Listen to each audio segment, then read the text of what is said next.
우리 성가대가 잘 모이지 못해서 가까이서 성가 연습을 해야 되기 때문에 당분간 못하고 있는데, 그동안에 우리 솔리스트 또 지휘자님들이 참 수고를 많이 하셨습니다. 이제 곧 우리 성가들이 설 날이 올 것 같은데 많이들 기도해 주시면 감사하겠습니다. 오늘 이제 좀 2부 예배가 좀 이제 사람들이 많이 오셨네요. 우리 옆 사람 인사하겠습니다. 잘 오셨습니다. 큰 은혜 받읍시다. 방향이 분명해야 목적지에 도달한다 라는 제목으로 말씀의 은혜를 나누겠습니다. 사람의 성향에 따라 좀 빠른 사람이 있고 느린 사람이 있죠. 현대는 빠른 거를 좋아하는 시대이기 때문에, 속도가 곧 힘인 시대이기 때문에 빠른 사람을 좋아하고 무슨 일이든지 빨리빨리 처리를 잘해주는 사람을 좋아합니다. 그러나 우리가 잘 아는 것처럼 속도보다 중요한 것은 방향이 맞으면 느려도 목적지에 도착합니다. 그러나 방향이 틀리면 아무리 빨리 가도 다른 곳에 도착을 하게 되죠. 오늘 본문은 우리의 신앙이 어디를 향해 가는가, 우리의 방향에 대한 얘기를 해주고 있습니다. 제가 계속 에베소서를 다루다가 코로나 바이러스 사태로 또 온라인 예배를 드리면서 이 코로나 극복을 위한 기도 제목을 나누기 위해서 본문을 달리했는데, 오늘 다시 에베소서로 돌아왔습니다. 이 에베소서는 성도를 향한 하나님의 계획, 교회를 향한 하나님의 계획이 잘 드러나 있죠. 그래서 이 시대에 우리 성도가 어떤 역할을 감당해야 되는지, 그리고 교회가 어떤 역할을 감당해야 되는지를 잘 보여주게 됩니다. 오늘 우리가 읽은 이 본문의 내용은요, 우리가 앞에서 다뤘던 것처럼 3절과 6절 사이의 구조와 굉장히 비슷한데, 제가 간략하게 설명을 해드리면 4절에 성부 하나님이 우리를 만세전에 택하셨다, 기억이 나시죠? 그리고 택하셔서 우리를 거룩하고 흠이 없게 만들어 가신다. 다른 말로 하나님을 닮은 사람으로 만들어 가신다. 하나님이 우리를 선택하셔서 하시는 일이 뭐냐면, 우리를 예수 닮은 사람, 하나님의 성품을 닮은 사람으로 만들어 가신다. 현재의 우리 모습은 그렇게 부르셔서 하나님의 양자가 됐어요. 양자. 아들이 됐다는 거죠. 자식이 됐다는 거예요. 이 자녀는 결국에 모든 하나님께서 가지신 권세를 우리가 동일하게 누리고 산다, 그것을 의미하는 거라고 볼 수 있습니다. 그럼 그렇게 해서 뭘 하시기를 원하시냐? 6절에 보니까 영광의 찬양을 하게 하려 하신다. 다른 말로 하나님을 드러내려고 우리를 부르셨다. 자, 요약해 보겠습니다. 이 3절에서 6절 사이의 말씀은 하나님이 만세전에 우리를 선택하셨다는 거예요. 그래서 뭘 하시느냐? 우리를 거룩하고 흠이 없는 하나님 닮은 사람으로 만들어 가시는데, 그렇게 하셔서 하나님을 영광의 찬양을 올려드리도록 하기 위해서. 영광이란 말은 하나님을 드러내는 것이죠. 그러니까 우리가 하나님을 드러내기 위해서 선택받았고 성도가 됐다, 그 얘기입니다. 이거를 7절부터 10절 사이에 오늘 우리 읽은 본문의 내용도 똑같습니다. 7절에 성자 예수님은 우리를 구속, 죄사함을 허락해 주셨다. 현재 우리의 모습은 그래서 하나님의 기업이다, 이렇게 얘기하죠. 그리고 무엇을 원하시기 때문에? 우리가 영광의 찬송이 되게 하기 위해서. 결국 우리가 하나님을 드러내게 하기 위해서 우리 성도가 가야 될 방향, 교회가 가야 될 방향은 늘 하나님의 모습을 어떻게 하면 드러낼 수 있을까? 이것이 우리가 가야 되는 방향이라고 하는 것입니다. 그래서 오늘 본문을 보면 한 단어가 등장하면 다른 단어가 꼬리를 물고 나와서 계속 이 단어를 통해 이 하나님의 계획을 설명해 주고 있습니다. 세 가지 단어가 등장하는데 9절, 10절 사이에 보면 비밀이라는 말이 나오고 경륜이라는 말이 나오고 통일이라는 말이 나와요. 성경책 있는 분은 비밀, 동그라미, 경륜, 통일 다 동그라미 한번 쳐놓으세요.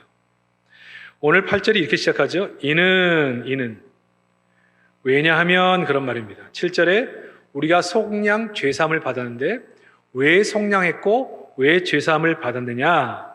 그 이유 설명을 비밀이라는 말과 경륜이라는 말과 통이라는 말로 설명을 한다는 것입니다. 어떤 이단 단체들은 죄사함 자체가 목적, 신앙의 끝 이렇게 얘기합니다. 특별히 구원파 이단은요, 이 박옥수를 비롯한 구원파 이단들은 죄사함 자체가 목적처럼 얘기합니다. 죄사함과 거듭남의 비밀. 그래서 너희는 구원받은 날이 언제냐, 몇 월 며칠이냐, 몇 시냐, 이걸 굉장히 중요하게 생각해요. 죄사함의 비밀, 이거를 강조합니다. 근데 오늘 성경 8절은 이렇게 얘기하죠. 이 속량과 죄사함은 이러이러한 목적을 위해서다. 이는 이렇게 시작해요. 죄사함이 신앙의 전부가 아니라 죄사함의 목적이 있다. 우리를 하나님의 백성으로 부르신 이유가 있다. 그러니까 죄사함으로 끝나는 신앙이 돼서는 안 된다는 거예요. 천국 가는 신앙으로 끝나서는 안 된다는 거예요.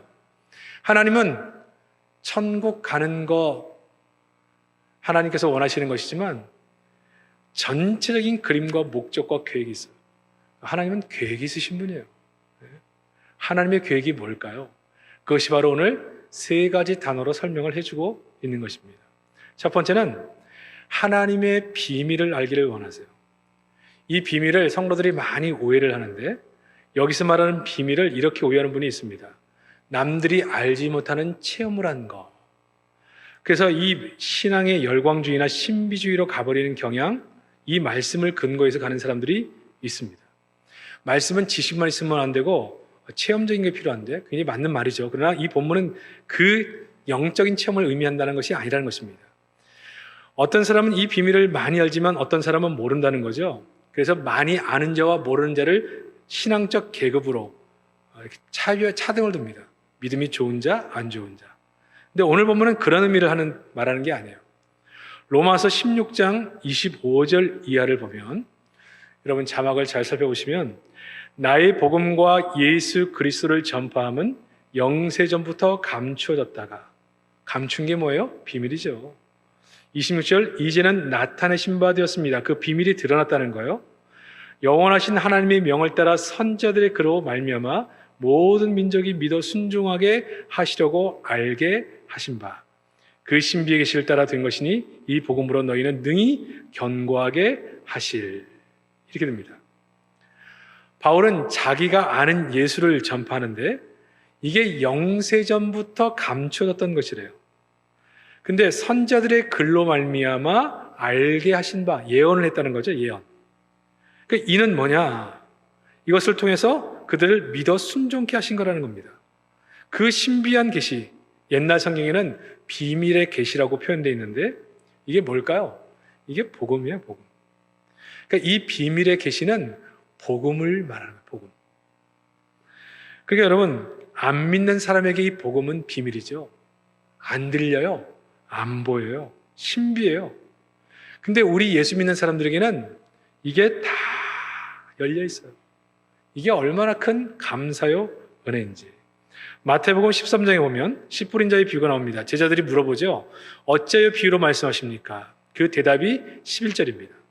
대답하여 이르시되 천국의 비밀을 아는 것이 너희에게는 허락되었으나 그들에게는 아니 되었나니 도대체 누구에게 이 비밀이 거전된 것인가? 거기서 답을 주고 있습니다. 우리에게는 보였다는 거예요. 이 복음이. 근데 그들에게는 아니랬다는 거예요. 근데 이 복음의 비밀이 거절된 사람이 누구냐? 14절에 나옵니다. 이사야 예언에 그에게 이르되 일러스되 너희가 듣기는 들어도 깨닫지 못할 것이요 보기는 보아도 알지 못하리라. 이 백성의 마음이 완악하여져서 그 귀는 듣기는 둔하고 눈을 감았으니 이는 눈으로 보고 귀로 듣고 마음으로 깨달아 돌이켜 내게 고침을 받을까 두려워함이라 하였느니라. 누구에게 비밀이냐? 누구에게? 그 마음이 완악한 자들에게 비밀이라는 거예요. 근데 왜 완악하냐? 예? 그래서 왜 두려우냐? 하나님께 고침을 받고 죄삼을 받아 그가 변화되고 나면 자기 생각, 자기 마음을 바꿔야 되고 삶의 태도와 인생관을 바꿔야 하기 때문에 그것이 두려워서 안 듣고 안 보고 안 받아들인다는 거예요. 이게 마음이 강팍한 자, 완악한 자고 그들에게는 이 복음이 비밀이에요. 그러나 우리처럼 예수님을 영접한 사람들에게는 이 복음이 열려 있죠. 여러분 복음을 받아들이셨습니까? 복음을 받아들이셨습니까? 복 있는 분들이에요. 예? 이게 수많은 사람들에게는 비밀이에요. 마음이 완악한 자. 근데 그 마음이 왜 완악해졌다고요? 예수를 믿으면 내가 바꿔야 될 게 너무 많아. 야, 예수 믿으니까 주일날 교회 가야 되는데 내가 그렇게 좋아하던 거 못하는 거야. 아, 나 등산도 좋아하는데 못 가고, 네? 자전거도 타야 되는데 못 타고, 놀러 가야 되는데 못 가고, 사람들 모임 있는데도 못 가고. 야, 교회 다니는 사람 보니까 우리 생활비도 모자란데 헌금 생활도 안 돼. 그 바쁜데 무슨 봉사를 또 한다나? 야, 예수 믿는 사람들 보니까 늘 십자가 앞에 자기 생각, 자기 계획, 자기 꿈을 내려놓고 하나님께 순종한다고 난린데 난 이렇게는 못 산다. 그래서 그 마음을 완악하게 하여 그 복음을 받아들이지 않게 하는 것입니다. 예를 들어 부자 청년처럼 많은 재물을 가진 청년이 예수께 나오지만 그가 모든 재물을 가난한 자를 나눠주라 말했을 때 근심하며 돌아갑니다. 왜? 받아들이고 싶지 않은 거예요. 듣고 싶지 않은 거예요. 내가 예수 믿어 예수님을 주인으로 모시고 그 뜻대로 사는 것 자체가 부담스러운 거예요. 그래서 그 마음을 완악해 하여 듣지 않고 받아들이지 않는 것입니다. 그들에게는 이 복음이 비밀이에요. 이런저런 이유를 둬서 듣지 않으려고 하고 보지 않으려고 하고 받아들이지 않으려고 하는 자들에게는 비밀. 그러나 우리처럼 예수님을 영접한 자들에게는 이 복음이 열려 있는 거죠. 이것이 신앙의 목적, 구속, 죄사함을 주신 이유가 뭘까요? 예? 우리가 예수님이 예수님, 이 복음의 비밀은 예수 그리스도. 그래서 우리의 방향은 예수님을 닮아가는 것이요. 예수님 닮아가는 것. 신앙의 방향이 어디로 가고 있다고요? 예수를 닮아가는 것. 예수를 닮게 하기 위해 우리를 부르셨다는 것이죠. 여러분, 그러면 신앙의 방향을 우리가 잘 안다면 우리의 삶이 완전히 바뀔 수밖에 없어요. 여러분, 우리의 신앙이 예수님이 나를 하나님의 자녀로 부르신 이후에 예수 닮는 것이 하나님의 방향이다. 예수의 마음을 품는 것이 하나님의 방향이다. 이렇게 생각하면 가정생활 달라지겠죠. 그렇지 않겠어요? 예수님이라면 남편으로서 어떤 태도로 말하고 어떻게 행동하기를 원할까? 예수님이시라면 내가 어떤 아내가 되기를 원하고 어떤 어미로 살기를 원하실까? 내가 이렇게 말하는 것을 통해 하나님의 모습을 드러낼 수 있을까? 내 이런 태도가 하나님의 모습을 드러내는 태도인가? 내가 직장 생활을 할 때 어떻게 하는 것이 하나님께 영광이 될 것인가? 하나님을 드러내는 것이 될 수 있을까? 이것들을 생각하는 거예요. 그러니 여러분, 신앙의 방향이 예수 믿고 천국, 나머지 삶은 어떻게 살아든지 나는 천국 가면 땡이다. 이런 신앙생활을 하는 사람들에게 있어서 성도의 삶은 그리 별로 중요하지 않습니다. 그러나 우리가 이 복음의 비밀, 에베소서 말하는 하나님의 경륜, 비밀을 깨달은 자들은 신앙의 방향이 어디를 향해 가는지를 정확히 알고 있는 거예요. 우리를 왜 속량하셨고 왜 죄사함을 주셨느냐? 물론 천국 가죠. 천국 보내기 위해서 하나님께서 그렇게 하셨죠. 그러나 우리의 신앙의 방향은 예수 닮는 거, 예수 닮는 거. 예? 예수님을 닮아가는 거. 과거보다 지금 내가 얼마나 예수의 성품을 닮아가고 있는가. 과거에는 욱하는 성격이 있어가지고 그냥 자기 마음에 안 들면 들이받고 그냥 막 이런 성품이었지만 예수라면 어떻게 하실까? 이런 마음을 가지면서 그 성품이 점점 예수님을 닮아가는 거예요. 옛날에는 내 생각, 내 마음대로 안 되면 받아들이지를 못했는데 이제는 십자가를 위해 하나님의 영광을 위해 그 이름을 위해 나를 포기할 줄 아는 사람으로 그렇게 변해져 가는 거예요. 예수를 닮는 것이 나의 신앙의 목표, 목적이 된 거예요. 그러니까 직장 생활을 하든 사회 생활을 하든 어디를 가든지 간에 야, 저분 교회 다니신데 어쩐지 말하는 거, 태도, 표정 하나 너무너무 달라. 네? 그러니까 우리 안에는 하나님이 드러나는 거예요. 하나님이 드러나는 게 뭐라고요? 하나님께 영광이에요. 영광이라는 것은 본질이 드러나는 것이거든요. 그러니까 이 하나님이 드러나는 거예요. 말하는 모습만 봐도 하나님이 보이고 그의 표정만 봐도 하나님이 보이고 그의 행동 하나 하는 결정 하나를 보면 하나님이 보이는 거예요. 그 어려움 속에 예배하면서 기쁨과 감격으로 은혜를 받아 사는 모습을 볼 때마다 하나님 살아계심이 보이고, 늘 사람들을 사랑하며 섬기며 살아가는 모습을 보면서도 하나님 살아계심을 보는 것이죠. 사랑하는 성도 여러분, 우리에게 비밀을 아는 자로 우리를 불러주셨습니다. 우리 신앙의 방향은 이 비밀을 아는 거거든요. 예수 그리스도, 복음, 결국 예수 닮는 것이 우리의 신앙의 방향이다. 그래서 덕천제일교회 모든 성도들은 세월이 지나면 지날수록, 신앙생활을 하면 할수록 우리의 성품, 인격, 우리의 삶의 가치가 예수 닮으시기를 주의 이름으로 축원합니다. 이게 우리의 방향이라는 거죠. 그러니까 가면 갈수록 은혜스럽고, 나이를 드시면 드실수록 더 예수 성품 닮아가고, 세상 사람들은 더 고집스럽고 더 완고해진다고 얘기하는데, 성도들은 가면 갈수록 예수님 닮은 거예요. 그러니 갈수록 사랑받고 갈수록 존경받는 인물이 되는 거죠. 이게 복 중에 복 아닙니까? 우리는 이 신앙의 방향을 명확히 잡아야 돼요. 만약 우리가 이 신앙의 방향을 명확히 잡지 않으면 나는 예수 믿고 천국 가는 게 다예요. 그러면 밖에 나가서 어떤 말을 하고 어떤 짓을 하는 것에 대해서 심각한 죄책감을 느끼지 않습니다. 난 천국 가면 되니까. 내가 사람이 보이지 않는 곳에서 어떤 말을 하고 어떤 행동을 하는지 별로 중요하지 않습니다. 난 천국 가면 되니까. 여러분, 성경은 뭐라고 얘기한다고요? 그리스도를 닮는 방향으로 우리 인생이 가야 돼요. 제가 여러분이 얘기했잖아요. 제 과거엔 제가 굉장히 인상도 무섭고, 제가 처음 부임했을 때 많은 교사들이 깡패 전도사가 온다 그렇게 얘기할 정도로 그랬습니다. 군기반장이었으니 어딜 가든지. 근데 예수를 알아가면 알아갈수록, 깨달으면 깨달을수록, 지금은 어디까지 왔느냐? 한 2% 정도 부족한 거야. 뭘 해도 싱글벙글, 약간 좀 나사가 풀린 것 같아. 그런 샤프한 그런 모습 다 없었어요. 근데 난 지금 모습이 좋아요. 옛날에 나의 인상보다 지금 인상이 훨씬 좋아요. 웃는 옷을. 저는 이 포근하다는 느낌, 여러분은 어떻게 생각하는지 모르겠지만 그런 느낌에 대한 얘기를 별로 들어본 적이 없습니다. 그러나 저는 확신합니다. 나이가 더 먹으면 먹을수록 더 따뜻하고 더 예수님을 닮은 모습으로 그렇게 변해될 것을, 제가 노력하는 것이 아니라 하나님의 계획이에요. 그 계획에 따라 순종해서 그 길을 걸어가는 거예요. 우리가 저와 함께 얼마나 많은 시간 동안 신앙생활을 같이 하실지 모르겠지만 우리가 서로 확인합시다. 가면 갈수록 우리가 서로 예수 닮은 사람으로 살아가는 은혜가 있기를 주의 이름으로 축복합니다. 두 번째 비밀이 뭐냐? 하나님의 경륜입니다. 경륜. 우리의 신앙의 방향은 9절에 보니까 경륜. 읽어볼까요?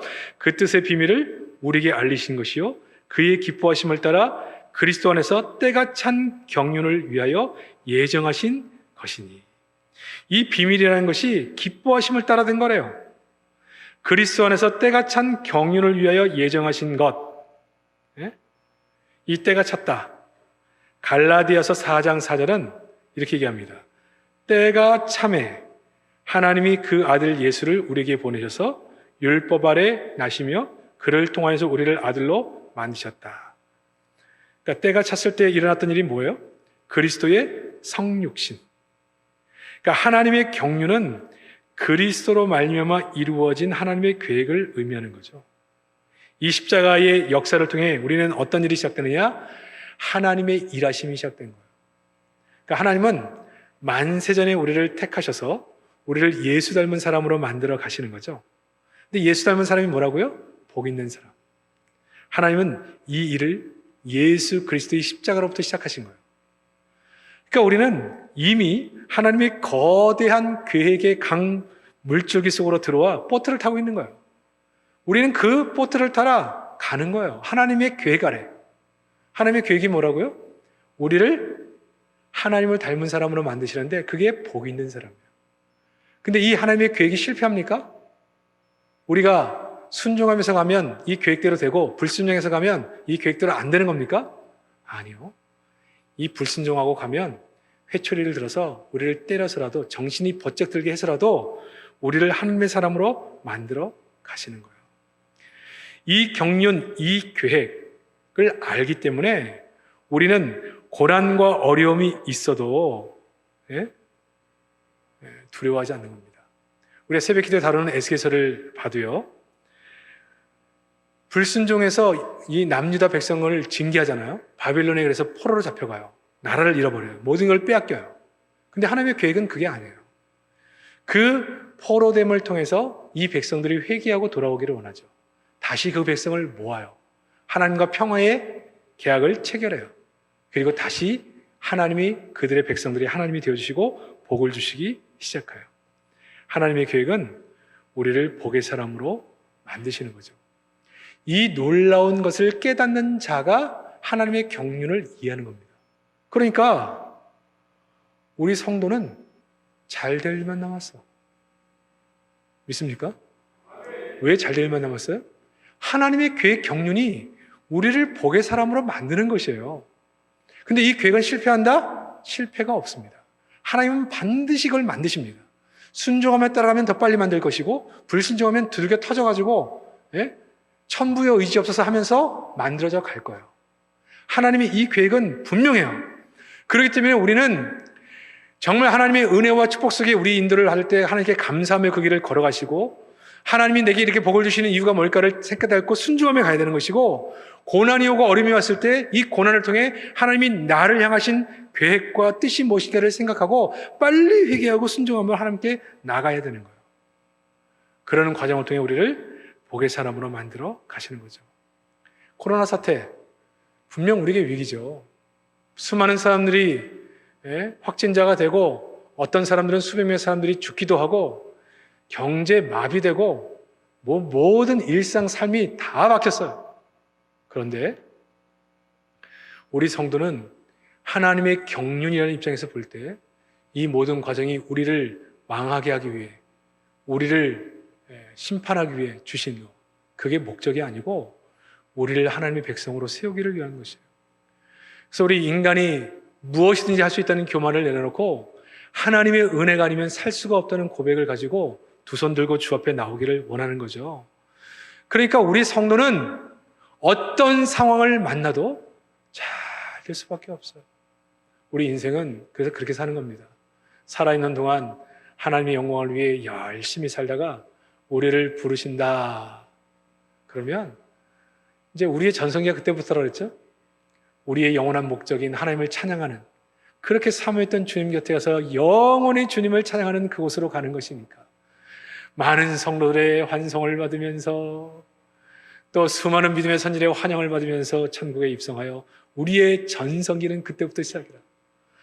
이 땅을 사는 날 동안은 하나님의 경륜을 따라 우리를 복의 사람으로 만들어 가실 거기 때문에 그 길을 따라 걸어가는 것이고, 우리는 결국 마지막 순간에는 그 영광스러움 가운데 천국으로 입성하는 이 인생을 살아가니, 이것을 깨닫고 사는 사람들은 이 세상에 좀 돈이 없어도, 이 세상에서 떵떵거릴 수 있는 그런 지위에 있지 않아도 이 하나님의 비밀과 경륜을 알고 사는 성도들은 매일 아침 일어날 때마다 할렐루야 아멘이에요. 어찌 나 같은 사람이 이렇게 선택받아 하나님의 양자가 된 모습으로 이 땅에 많은 것을 누리고 살고, 우리 삶에 하나님의 경륜은 복의 사람이 되는 것으로 결정되어 그 길을 걸어가고 있으니, 이 복을 받은 사람이 어디 있어요? 이 복을 받은 사람.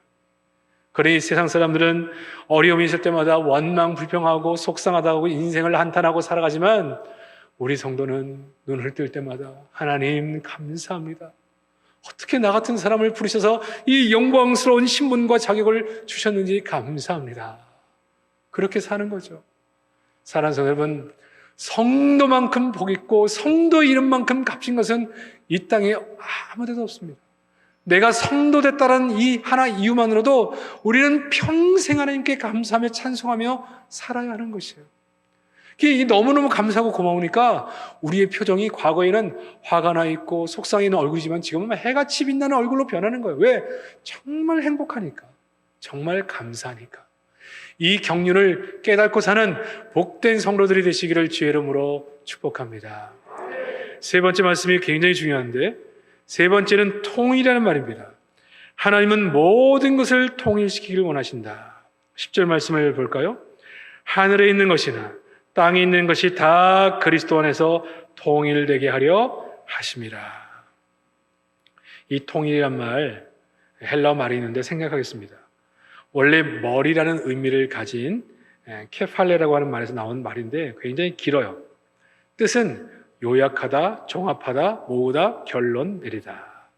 말하자면 머리 대신 예수 그리스도를 중심으로 하늘에 있는 것이나 땅에 있는 모든 것이 종합되어지고 요약되어지고 결론 내려진다. 뭘 한다는 것이죠?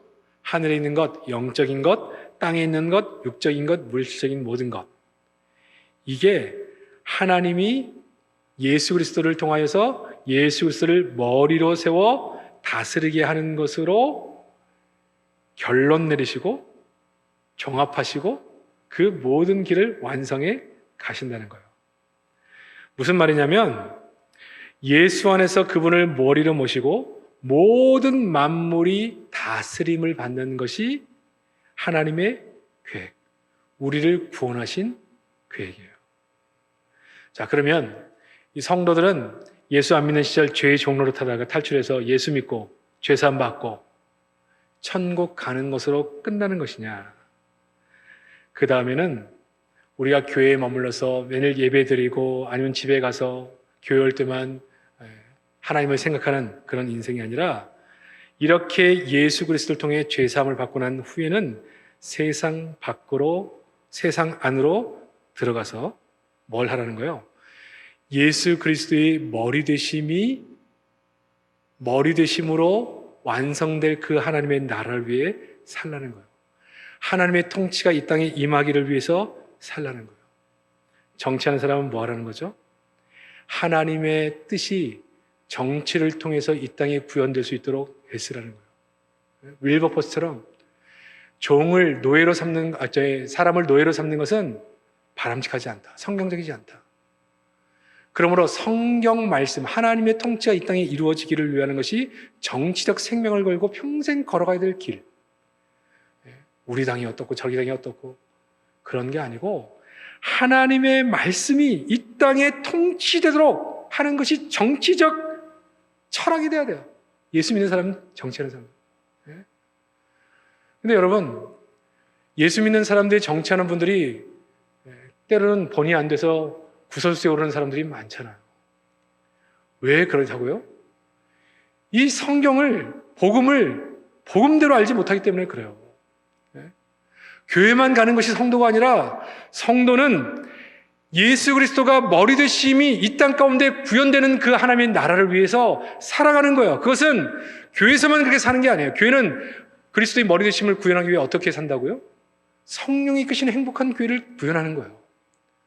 어떤 사람도 주인되지 않는 교회, 사람이 큰 소리치고 사람이 주인 행사하지 않는 그런 교회, 그게 그리스도가 머리 된 교회죠.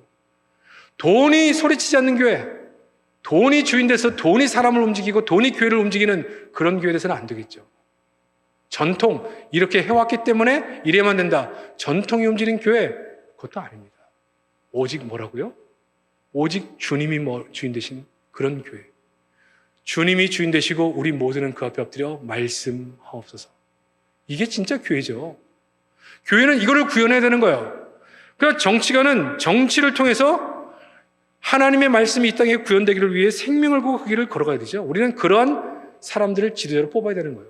이런 사람들이 그냥 명목상 교회만 다니는 사람이고 선거 때만 와서 교회 와서 인사하고 그런 사람이냐, 진짜 신자냐, 이걸 성도는 파악해야 되는 거예요. N번방 사건 같은 정말 사람의 생명의 문제를 다루는 이런 문제에 열정을 가지고 입법을 하고 그런 사람을 찾아내야 돼요. 성경적 가치를 이 땅에 구현하려고 하는 사람들, 정신이 똑바로 받친 이런 정치인들을 찾아내서 지도자로 세워야 돼요. 지도자를 잘못 세워놓고 문제가 생겼을 때 그들을 욕하는 것은 우리의 책임입니다.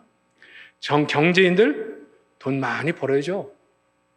그렇지만 이 돈을 가지고 하나님이 내게 왜 이 돈을 이 시대 가운데 맡기셨는가를 생각하고 이 땅에 하나님의 통치하심이 내게 주신 이 물질에 대한 은사를 통해 어떻게 구현될까를 생각할 수 있는 사람들이 되어야 돼요. 이 기독교 가치가 멀리 퍼져 있는 미국이나 구라파 같은 데는 이 물질을 받으면 재벌들이 이 돈을 거의 다 환원시키거든요. 사회에. 그런 얘기 제가 많이 했잖아요. 어느 한 도시에 한 재벌이 그 도시의 전기세 다 내줘요.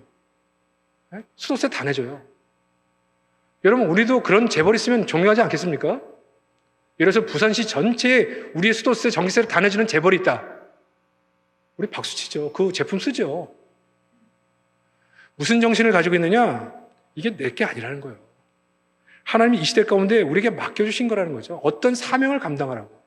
경주 있는 최부자처럼 내가 사는 30리 안에 굶는 자가 없게 하라. 그게 가훈이에요, 가훈. 예수 믿는 사람은 아니지만 그게 예수 믿는 사람의 가치가 된다는 거예요. 내게 왜 이렇게 부자로 살게 하셨는가? 예? 이 시대 가운데 그리스도의 머리 되심이 이 땅 가운데 구현될 수 있도록 하기 위해서 문화인들, 노래, 그림, 모든 창작물을 통해 직접적으로 예수 이름이 나오지 않지만 성경적 가치가 녹아날 수 있도록 만들어가는 그런 사역들. 이 자연 만물을 볼 때도 마찬가지예요. 여러분, 우리가 이런 성경적 가치를 똑바로 이해하고 있는 사람들이 자연을 훼손할 수 있을까요? 하나님의 목적이 뭐예요? 하늘에 있는 것이나 땅에 있는 모든 것이 예수의 머리, 하나님의 통치 가운데 있는 것입니다. 하나님의 통치가 뭐예요? 이 자연은 하나님이 창조하신 대로 있는 거예요. 그런데 마구잡이로 그것을 훼손시키고,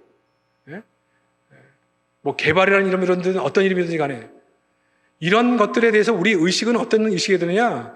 정말 하나님의 통치가 이 땅 가운데 있는 것이냐? 짐승이라고 막 학대하고 성경적이냐? 아닙니다. 하나님 만드신 생물이잖아요. 하나님이 통치, 모든 만물도 하나님의 주인 되심을 고백하는 것이 하나님의 계획이에요. 그럼 우리는 그 뜻을 따라 가야 되죠. 공해를 일으키는 물건이 있으면 성도들이 우선적으로 솔선수범해서 사용하지 말아야 됩니다. 이게 성경적 가치를 명확히 가지고 있고 그리스도의 통치하심이 이루어지는 하나님의 나라를 바라보는 성도들이 생각해야 될 것이라는 거예요. 근데 어느 순간부터 우리의 신앙은 개인주의화 되어 있습니다. 예수 믿고 천국 가는 것으로 우리의 신앙생활을 다 한 것이라고 생각해요. 예수 믿고 천국 가야 되는데 이 땅에서는 좀 잘 살아야 되니까 내가 어떻게 하면 복을 받을까? 여기에만 머물러 있어요. 예수 믿고 천국, 상급. 신앙의 중간 단계, 이 땅에서 어떻게 살아야 하는가에 대해서는 것은 다 사라져 있습니다. 개업을 했을 때 번창해야죠. 예배할 때 다 번창하기를 위해서 말씀을 주고 기도해 드립니다. 그러나 하나님이 이 사업을 번창하신 후에 어떤 방향으로 내 사업을 끌고 나갈 것이냐, 이 목적에 대해, 뜻에 대해서 관심이 없다면 그것은 우리는 목적을 잃어버린 신앙생활이 되는 것입니다. 사랑하는 성도 여러분, 하나님은 우리를 구원해 주시고 하나님의 자녀로 삼아 주셨습니다. 그리고 무엇을 하기를 원하시는가? 하늘에 있는 것이나 땅에 있는 모든 것이 통일되는 것, 예수 그리스도를 머리로 하는 하나님의 통치가 이 땅에 이루어지는 것을 위해서 우리를 부르셨다. 근데 하나님이 이 일을 완성해 가실 거라는 거예요. 언젠가 완성할 거예요. 그래서 지금 우리가 해야 될 건 뭐예요? 그 완성에 나가는 것을 바라보면서 아직 이루어지지 않은 그 하나님의 나라를 위해서 우리는 순종하며 그 길을 걸어가는 거죠. 하나님과 불화하고 있는 많은 사람들에게 복음을 전하고 그들도 하나님께 순종하는 백성이 돼서 이렇게 모든 만물들을 통일케 하는 이 일에 동참할 수 있도록 그들에게 하나님을 소개하는 것입니다. 사람이 사람에게 거짓 뉴스 만들어서 사람들을 상하게 하고 사람들을 상처 주는 이 시대 가운데 화목의 사신이 돼서 어떤 사람들이 내 글을 읽고 내가 보낸 글을 봤을 때 위로가 되고 힘이 되고 마음이 하나가 되어지고 다시 일어설 수 있는 용기를 주는 그러한 화목의 사신으로 사는 것입니다. 왜? 하나님의 계획이시니까. 여러분, 확인되지 않는 얘기를 문자로 SNS로 막 보내지 마세요. 확신할 때 보내세요. 확신할 때. 막 보내라고 해서 다 보내고 퍼뜨리고 그러지 마세요. 그건 바람직한 자세가 아닙니다. 이 땅에 불공평하고 억울하게 생각하는 일이 얼마나 많습니까? 그러나 하나님은 언젠가 하늘에 있는 것이나 땅에 있는 모든 것을 통일할 날이 올 것이라고 생각하고 우리는 아무도 알아주지 않아도 묵묵하게 그 길을 가는 거예요. 하나님과 화목하는 길, 사람과 화목하는 길, 이 자연과 우리에게 맡겨진 모든 삶에서 그리스도의 주인 되심을 고백하는 그 길을 향해 묵묵하게 걸어가는 것입니다. 건강하다 건강을 잃었을 때 하나님이 내게 건강을 주셨던 이유가 뭘까를 다시 생각하게 되는 것이고, 물질을 잃을 때 하나님이 내게 물질을 맡기신 이유가 뭔가를 다시 생각하고 내 삶을 다시 고치고 회개하고 하나님 앞에 바로 내 삶을 세워 하나님의 통치를 받는 자리로 나가야 하는 것입니다. 코로나 사태 가운데, 위기 가운데 있는 이 땅 가운데 우리는 어떤 자세로 하나님을 섬겨야 하는지, 예배해야 하는지 깊이 고민하는 거예요. 어떻게 기도 생활을 해야 되는지, 그리고 우리 이웃에 대해서 뭘 해야 되는지를 결정하는 것입니다. 너무너무 감사하는 거죠. 하나님이라면 어떻게 하실까? 각 교회들이 모이지 않아서 어렵죠. 그럼 하나님이라면 우리가 어렵지만 더 어려운 교회들을 돕는 거, 애프터 유 운동, 성경적이라고 봅니다. 그래서 부산 성시화에서 일하는 교회들이 모여서 헌금을 같이 했어요. 그래서 그 미자립 교회 200교회를 돕기로 했는데 평신도들 헌금들도 들어오셔가지고 210교회를 도와줬습니다. 그리고 제가 노회에 건의해서 노회에 있는 재정들 다 모아서 12교회를 더 도와요. 이번 주 월요일날 저희 교회에서 전달식이 있습니다. CTS, 제가 운영이사로 있는데 CTS 방송국에서 본사 쪽에서 약 부산에 있는 20개 교회 이상을 돕길 원하셔서 지난 목요일 전달식을 했습니다. 너무너무 감사하죠?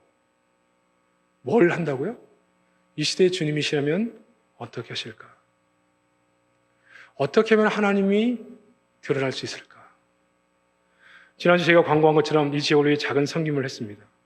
근데 그분이 너무너무 감사했다는 얘기를 했는데 그분들이 뭐 일간지 기고를 한다고 그래가지고 이 지역신문, 우리 동네 신문에 나는 줄 알았어요. 그랬더니 부산일보에다 기사를 냈어. 그분들이. 너무너무 감사해서. 여러분 부산일보 보셨습니까? 신문 잘 안 보시죠? 저희 교회 났습니다. 그분들의 입을 통해 얼마나 하나님의 이름이 높아졌는지, 그리고 우리의 작은 섬김을 받았던 그 연약한 분들, 이 지역에 자립하지 못하는 수많은 사람들이 이 교회에 얼마나 감사한지, 그 교회를 감사하는 그 마음이 하나님께 영광 아닙니까? 하나님께 영광. 우리 교회는 캐슬, 우리의 성을 세우는 그런 공동체가 돼서는 안 되고 킹덤, 하나님의 나라를 세우는 공동체가 되어야 돼요. 많은 교회들이 우리 교회만 잘 되고 우리 교회만 부흥하고 우리 교회만 재정이 풍성하고 그러면 뭐예요? 그러나 이것을 하나님은 원하지 않습니다. 왕국, 큰 교회 작은 교회든 다 상생할 수 있도록 함께 힘을 합치고 도와주고, 우리 교회가 가지고 있는 전도지라도 필요하면 다 나눠주고 싶어요. 정말 우리 교회를 사용하고 싶거나 우리 교회에 가지고 있는 노하우를 사고 싶은 모든 교회 다 나누는 거예요. 그래서 이 도시를 하나님의 나라로 만드는 일에 교회가 하나가 되어야 되고 이렇게 협력하고 연합하는 일에 힘을 써야 되는 거예요. 그러니까 우리의 마인드가 이렇게 성경적인 마인드를 갖게 되면 내 교회, 내 교회, 내 교회, 우리 재정, 우리 재정 이런 관점에서 벗어나서 우리라고 하는 관점을 갖게 되는 거예요. 근데 이런 교회를 또 하나님이 복을 주시는 거예요. 사랑하는 성도 여러분, 우리의 신앙은 방향이 명확하죠. 하나님이 우리를 선택하셔서 하나님의 자녀로 삼아주신 이후에 예수 닮는 것이 우리의 신앙. 결국 뭐예요? 내가 하나님의 통치 가운데 있다는 거예요. 이렇게 살면 가정 변합니다. 내가 남편으로 아내로서 예수 닮기를 원하고 통치받기를 원하는 마음으로 살아가는데 어떻게 그 가정이 깨지겠어요? 왜 깨져요? 내 얘기를 하기 때문에, 내 주장을 굽히지 않기 때문에 깨지는 거잖아요. 우리 직장, 이 지역, 이웃, 교회 다 바뀝니다. 자기 주장을 하는 사람이 없어요. 오직 예수의 뜻만을 구하고 기도하고 하나님의 뜻이 이 땅에 이루어지기를 위해 기도하죠. 하늘에 있는 것이나 땅에 있는 모든 것이 예수 그리스도를 머리로 하여 다 통일돼요. 근데 우리가 살아있는 동안 그 일을 위해 힘쓰는 거예요. 가정에서, 교회에서, 직장에서. 이렇게 살아가면요, 우리 성도들이 어디를 가든지 사람들이 다 좋아하겠죠. 존경받겠죠.